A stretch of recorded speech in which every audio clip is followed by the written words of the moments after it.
स्वागत है आप सभी का 5 मेगा कंसेप्ट के इस नए सीरीज़ में। ये है वीडियो नंबर 23। इस वीडियो में बात करने वाले हैं बहुत ही ज़्यादा इंपॉर्टेंट और एक रिक्वेस्टेड टॉपिक के ऊपर।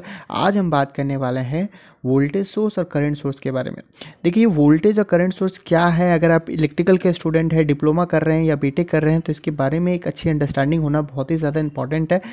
इंटरव्यू के नज़रिए से भी जो है काफ़ी ज़्यादा इंपॉर्टेंट है, क्योंकि यहाँ से काफ़ी सारे क्वेश्चंस बनते हैं, जैसे कि इंटरनल रेजिस्टेंस क्या होता है, आइडियल और प्रैक्टिकल सोर्स में क्या डिफरेंस होता है, और भी काफ़ी सारा क्वेश्चन जो है यहाँ से बनाया जा सकता है। अगर आपको ये सारी बातें जानना है तो इस वीडियो को देखते रहिए। आपको कुछ नहीं है तो क्या, बहुत कुछ सीखने मिलने वाला है। तो चाहे हम वोल्टेज सोर्स की बात करें या करंट सोर्स की बात करें, दोनों ही हमारे इलेक्ट्रिकल सर्किट में पावर को डिलीवर करता है, देता है।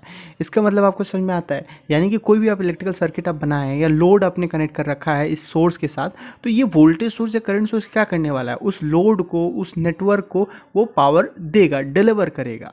जैसे कि फ़ैन है, तो फ़ैन क्या है, वो एक इलेक्ट्रिकल लोड है। वैसे ही आपके घर में और भी कई सारे इलेक्ट्रिकल लोड है, वॉशिंग मशीन, फ्रिज, टेलीविजन, ये सारे इलेक्ट्रिकल लोड है। तो इन सारे लोड को अगर आप सोर्स से कनेक्ट करते हैं, इस करंट या वोल्टेज सोर्स से कनेक्ट करेंगे, तो ये क्या करने वाला है, ये उसको पावर डिलीवर करेगा, इलेक्ट्रिकल पावर देगा। और वो इलेक्ट्रिकल पावर लेने के बाद वो चलना स्टार्ट करेगा, वो घूमना स्टार्ट करेगा, जो भी उसका काम है वो उसको करके देगा। तो ये हमारा जो है वोल्टेज और करंट सोर्स का बेसिक काम है। तो डिफरेंस कहाँ आता है? वोल्टेज सोर्स कहता है, चूंकि मैं वोल्टेज सोर्स हूँ तो पावर तो डिलीवर करूँगा, साथ ही साथ जो टर्मिनल वोल्टेज है उसको मैं हमेशा कांस्टेंट रखूँगा, नो मैटर व्हाट। चाहे आपको जितना करंट चाहिए आप ले लो मेरे से, जितना लोड आपको कनेक्ट करना है कनेक्ट कर दो, मैं वोल्टेज देने वाला हूँ, मैं पावर आपको डिलीवर करूँगा, पर मेरा जो वोल्टेज रहेगा, टर्मिनल वोल्टेज रहेगा, वो कॉन्स्टेंट रहेगा। ये टर्मिनल वोल्टेज क्या होता है? तो आपने इस प्रकार का बैटरी देखा होगा, तो आप जानते हैं इस बैटरी में दो टर्मिनल जो है होता है, एक पॉजिटिव और दूसरा नेगेटिव। तो इस दो टर्मिनल के बीच में जो पोटेंशियल डिफरेंस होता है, जो वोल्टेज होता है, उसे ही हम टर्मिनल वोल्टेज कहते हैं। अगर ये 12 वोल्ट का बैटरी होगा तो इसके अक्रॉस जो वोल्टेज आपको मिलेगा, अगर आप मल्टीमीटर से मेजर करेंगे, तो वो 12 वोल्ट होगा। तो वोल्टेज सोर्स क्या कहता है कि यही जो दो टर्मिनल है, आप फर्क नहीं पड़ता इस टर्मिनल में कोई भी सर्किट आप कनेक्ट कर दो, कितना भी लोड आप कनेक्ट कर दो, कितना भी करंट आप ले लो इससे, इसका जो 12 वोल्ट जो टर्मिनल वोल्टेज है वो कांस्टेंट 12 ही रहेगा। इसे ही हम वोल्टेज सोर्स कहते हैं। और बैटरी जो है एक वोल्टेज सोर्स का एग्जाम्पल होता है, पर प्रैक्टिकली ऐसा पॉसिबल नहीं होता है। आप जैसे जैसे लोड बढ़ाएंगे, जैसे जैसे करंट का रिक्वायरमेंट बढ़ता जाएगा, वैसे वैसे जो टर्मिनल वोल्टेज है वो भी घटता जाता है। इसी वजह से ये जो वोल्टेज सोर्स है इसको दो पार्ट में क्लासिफाई किया गया है। एक को हमने कहा है आइडियल वोल्टेज सोर्स, दूसरे को हमने कहा है प्रैक्टिकल वोल्टेज सोर्स। तो अगर हम सिंबॉलिक नोटेशन की बात करें तो आइडियल वोल्टेज सोर्स को जो है कुछ इस प्रकार का आपको देखने मिलेगा सर्किट वगैरह में। तो ये दोनों जो है डीसी के लिए यूज़ में ली जाती है, और ये जो है एसी के लिए यूज़ में लिया जाता है। यहाँ पे जनरली जो है V naught sine omega T या V naught cos omega T इस प्रकार का जो है आपको लिखा हुआ दिखता है। अब देखिए, इसके मदद से हम एक काम करते हैं कि एक सर्किट बनाते हैं, यहाँ पे एक लोड कनेक्ट करते हैं, और यहाँ से जैसे ही हम लोड कनेक्ट करेंगे तो यहाँ से जो है हमारा करंट फ्लो होना स्टार्ट हो जाएगा। अब यहाँ पे हमने क्या वोल्टेज दिया, हमने वोल्टेज दिया, मान लीजिए हमने 12 वोल्ट जो है यहाँ पे हमने अप्लाई किया। अब 12 वोल्ट अप्लाई किया और करंट जो है हमारा फ्लो होना स्टार्ट हो जाता है। अब हम इसको प्लॉट करते हैं, करंट और वोल्टेज के बीच में रिलेशन जो है उसको हम लोग जो है समझने की कोशिश करते हैं। तो यहाँ पे मान लीजिए हमने जो है 12 वोल्ट का बैटरी लिया, तो यहाँ पे हमने 12 बना दिया है। अब हम देखते हैं, तो लोड को जैसे जैसे हम लोग बढ़ाएंगे, पहले मान लीजिए कि लोड हमारा कुछ था 1 एम्पियर ले रहा था, तो 1 एम्पियर करंट जो है हमारा ले रहा था। फिर उसके बाद हमने क्या कि लोड को इंक्रीज कर दिया। तो लोड को जब हमने इंक्रीज किया तो देखा कि वो कितना एम्पियर ले रहा है, वो जो है हमारा 2 एम्पियर ले रहा है, तो 2 एम्पियर ले लिया। तो फिर हमने वोल्टेज देखा, इसके अक्रॉस वोल्टेज कितना है, तो देखा कि 12 वोल्ट ही है। तो 2 एम्पियर लेने के बाद भी हमारा 12 वोल्ट था। 3 एम्पियर भी जब हमने लोड और बढ़ाया तो देखा 3 एम्पियर ले रहा, तब भी हमारा जो वोल्टेज था हमारा 12 ही था। जैसा कि मैंने आपको बताया, 4 भी लिया तो हमारा 12 था। तो इसको अगर आप ज्वाइन करेंगे तो आपका एक स्ट्रेट लाइन ये बनता है। तो ऐसा करते ही हमारा वी आई का जो है एक ग्राफ बन जाता है, एक प्लॉट बन जाता है, और इसी को ही जो है हम लोग वी आई कैरेक्टरिस्टिक कहते हैं। तो ये जो वी आई कैरेक्टरिस्टिक है, बस इसका नाम भारी भरकम है कुछ नहीं, कितना सिंपल है। और मुझे नहीं लगता है कि आप इसको रटने की जरूरत है, आपको हमेशा ये जिंदगी भर याद रहेगा। तो आइडियल वोल्टेज सोर्स के लिए अगर वी आई कैरेक्टरिस्टिक अगर आपको एग्जाम में बनाने दी जाती है, तो आप कैसे बनाएंगे, कैसे याद रखना है, उसको आपको जो है चीज़ें क्लियर है, उम्मीद है। अब ये प्रैक्टिकल वोल्टेज सोर्स हमारे आइडियल वोल्टेज सोर्स से कैसे डिफरेंट होता है? जैसे कि मैंने आपको बताया कि जो प्रैक्टिकल वोल्टेज सोर्स है इसकी जो टर्मिनल वोल्टेज होती है वो कांस्टेंट नहीं होता है।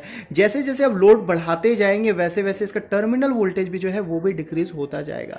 तो ऐसा क्या होता है इस प्रैक्टिकल वोल्टेज सोर्स में जिसकी वजह से इसकी टर्मिनल वोल्टेज जो है डिक्रीज होती है? तो इसका आंसर वन वर्ड है, वो है इंटरनल रेजिस्टेंस।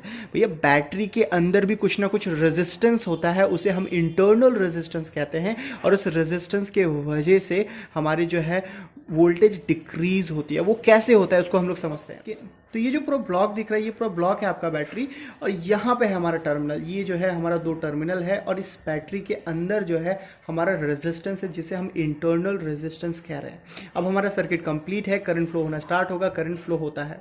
अब जैसे ही करंट फ्लो होता है तो इस रेजिस्टेंस की वजह से, मैंने क्या बताया था रेजिस्टेंस के बारे में कि ये रेजिस्टेंस दो काम करता है। एक तो करंट की वैल्यू को लिमिट करता है, दूसरा रेजिस्टेंस आने से हमारा वोल्टेज ड्रॉप भी होता है। यानी कि अगर आप वोल्टेज 12 यहाँ पे दे रहे हैं तो आपका पूरा जो है 12 यहाँ पे नहीं मिलने वाला है, यहाँ पे कुछ ना कुछ वोल्टेज ड्रॉप हो जाएगा।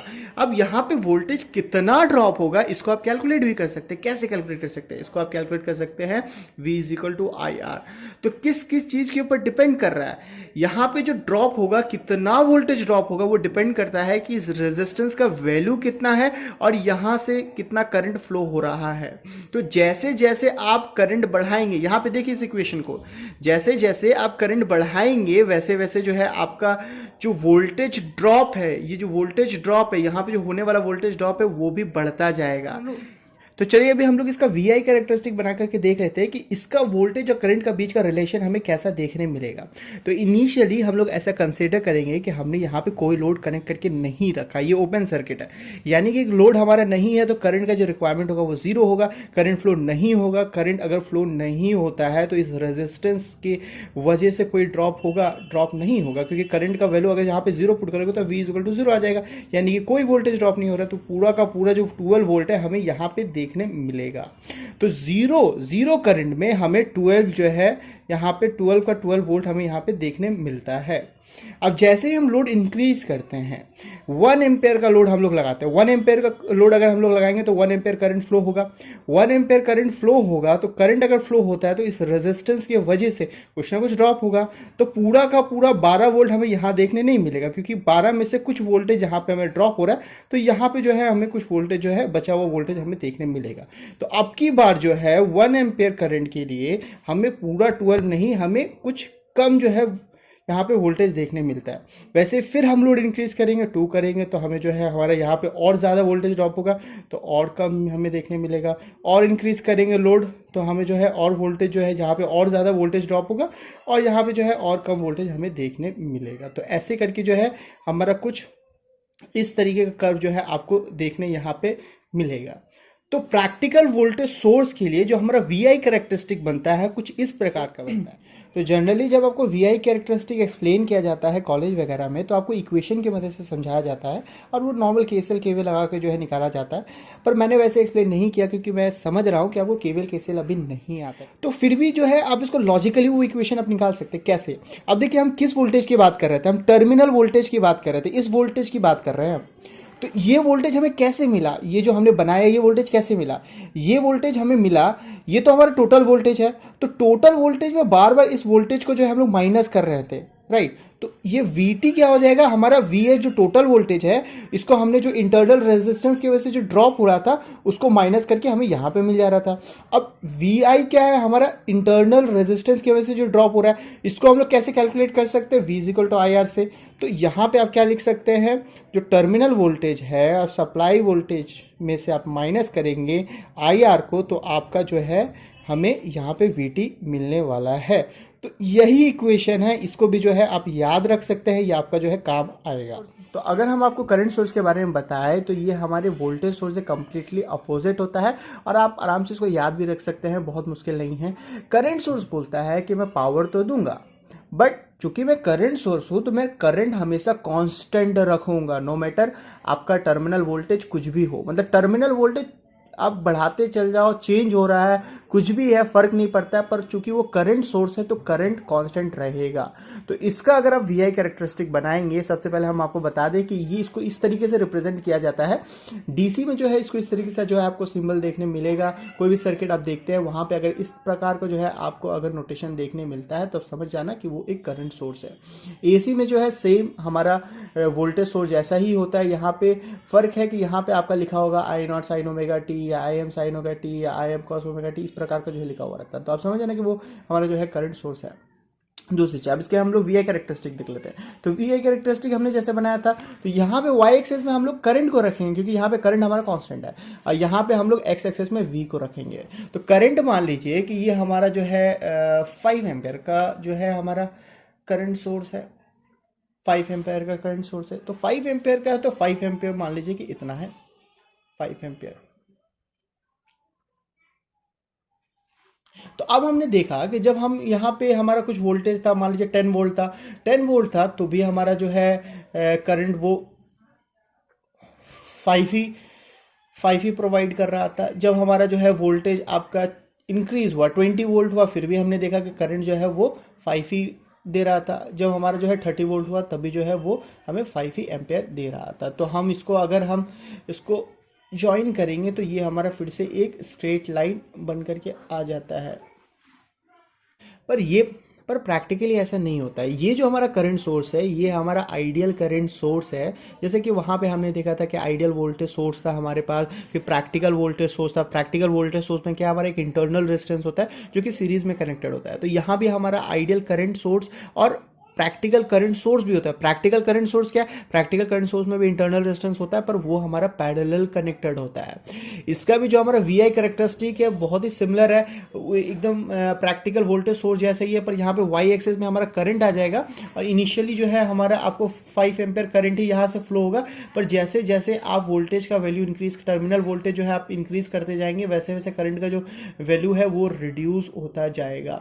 अब आप सोच रहे होगे ऐसा क्यों है, तो इसका मैं आपको शॉर्ट में एक्सप्लेनेशन देता हूं। ऐसा कुछ आपको देखने मिलेगा, ये आपका वी आई कैरेक्टरिस्टिक है, तो ये आपको याद रहेगा वी आई कैरेक्टरिस्टिक। अब रीज़न के बारे में जान लेते हैं। देखिए जैसे कि मैंने आपको बताया कि जैसे जैसे टर्मिनल वोल्टेज जो है हमारा चेंज होता जाएगा, वैसे वैसे जो है हम हमारी जो करंट की वैल्यू है वो कम होती जाएगी। क्यों, ऐसा क्यों?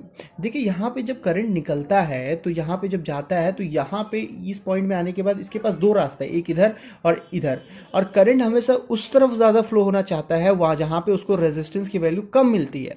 यहाँ पे अगर मान लीजिए रेजिस्टेंस की वैल्यू अगर उसको कम मिलेगी तो हमेशा यहाँ से ज़्यादा करंट फ्लो होगा, और यहाँ पे अगर उसको रेजिस्टेंस की वैल्यू कम मिलती है तो यहाँ से करंट जो है ज़्यादा फ्लो होना चाहेगा।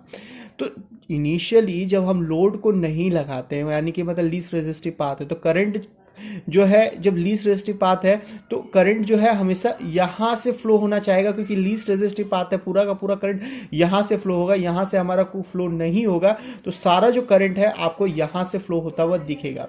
पर जैसे जैसे आप लोड बढ़ाएंगे तो आपका रेजिस्टिव पाथ जो है बढ़ता जाएगा, तो यहाँ भी रेजिस्टेंस बढ़ेगा तो कुछ करंट जो है यहाँ से फ्लो होना स्टार्ट हो जाएगा। और फिर जब बहुत ज़्यादा आप जब इसकी रेजिस्टिव पाथ कर देंगे, तो बहुत ज़्यादा रेजिस्टिव पाथ कर देंगे तो ज़्यादा करंट यहाँ से फ्लो होना चाहेगा। तो इसी वजह से ये जो आप देख रहे हैं ये वाला क्या दर्शा रहा है, ये दर्शा रहा है कि इस वाले लोड में आपका यहाँ पे जो है कितना करंट फ्लो हो रहा है, तो वो आस्ते आस्ते करंट का जो अमाउंट है वो रिड्यूस हो रहा है, क्योंकि कुछ कुछ करंट जो है यहाँ से फ्लो होना स्टार्ट होगा। जैसे जैसे आप लोड बढ़ा रहे हैं वैसे वैसे करंट का अमाउंट इधर से फ्लो होना ज़्यादा हो रहा है और यहाँ से फ्लो होना कम हो रहा है। चीज़ें उम्मीद है आपको समझ में आई होगी। अगर आपको समझ में नहीं आया है तो घबराने वाली बात नहीं है, ये थोड़ा डेप्थ में था।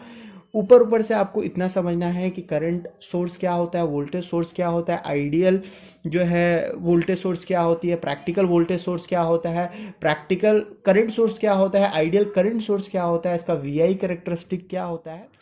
और एक बात हमेशा याद रखिएगा, इन जनरल अगर आपको कोई बोलता है कि वोल्टेज सोर्स, करंट सोर्स, तो वो आइडियल की बात कर रहा होता है और आइडियल की बात कर रहे होते हैं। जितना भी आप सर्किट थ्योरी में आप सर्किट वगैरह आप देखोगे सब में आइडियल वोल्टेज सोर्स और आइडियल करंट को ही लेकर के हम स्टडी करते हैं।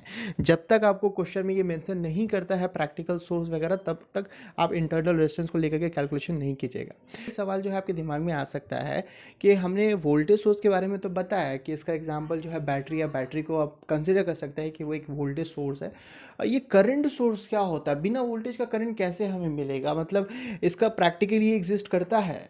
तो विकीपीडिया के माने तो अब वेंडिग्राफ जनरेटर को जो है करंट सोर्स कह सकते हैं, क्योंकि आउटपुट में वो करंट कांस्टेंट करंट प्रोवाइड करता है। इसको आप ऐसे भी सोच सकते हैं कि कोई भी आप ऐसा इलेक्ट्रॉनिक अगर डिवाइस बना लिए जो आईसी वाईसी की मदद से जो आउटपुट में आपको कांस्टेंट करंट प्रोवाइड कर रहा है, तो आप उसको कह सकते हैं कि वो एक करंट सोर्स है। तो उम्मीद है आपको ये वीडियो जो है समझ आई होगी। मैंने कोशिश की चीज़ों को ईजिली तरीके से आपको समझाने का। अगर आपको पसंद है तो लाइक करके बताएं। मिलते हैं ऐसे किसी वीडियो में। Till then take care, bye bye.